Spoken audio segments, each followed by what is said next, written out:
Hello friends, welcome to DK life style. இன்றைக்கி நம்ம என்ன பார்க்க போகிறோம்னா டேஸ்டியான சுவையான கடலை மாவு போண்டா தாங்க பார்க்க போகிறோம். ஆமாங்க, இது செய்யறதுக்கு 10 நிமிஷம் போதும். வீட்டில் கடலை மாவு இருந்தால் சட்டுன்னு ஒரு போண்டா வந்து ரெடி பண்ணிடலாம். வாங்க அது எப்படி செய்யலாம்னு சொல்லிட்டு போய் பார்க்கலாம். இப்போ நான் பவுலில் எடுத்து வச்சுருக்கேன். அதில் 1 கப் அளவுக்கு கடலை மாவு சேர்த்துக்கலாம். கூடையே 2 டேபிள் ஸ்பூன் அளவுக்கு அரிசி மாவு சேர்த்துக்கிறேன். கருவேப்பிலை சேர்த்துக்கலாம் தேவையான அளவு. மிளகா சேர்த்துக்கலாம். நீங்கள் இந்த இதில் மிளகாத்துக்கு அப்புறம் தனி மிளகாத்தூள் கூட நீங்கள் சேர்த்துக்கலாம். 1 கப் அளவுக்கு வெங்காயம் சேர்த்துக்கிறேன். 1/2 டீஸ்பூன் அளவுக்கு சோம்பு, 1/2 டீஸ்பூன் அளவுக்கு வந்து சீரகம் சேர்த்துக்கலாம்.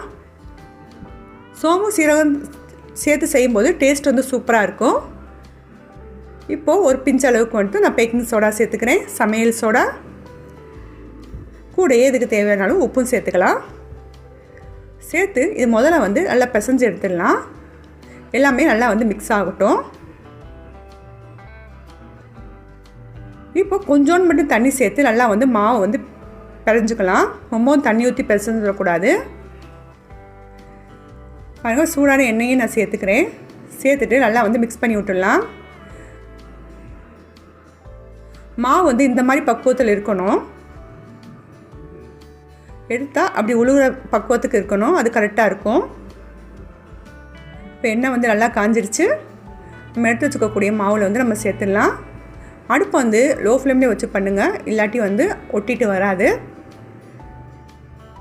எண்ணெய் நல்லா காஞ்சதுக்கப்புறம் மாவு வந்து போடணும். மாவு வந்து உருண்டணும்னு அவசியம் கிடையாது. அப்படியே நம்ம எடுத்து போட்டால் அப்படியே வந்து உளுந்துடணும். அந்த அளவுக்கு வந்து மாவு பக்குவம் இருக்கணும். இப்போது ஒரு சைடு வந்து நல்லா வெந்துருச்சு. நம்ம அடுத்த சைடு வந்து மெதுவாக திருப்பி போட்டுடலாம்.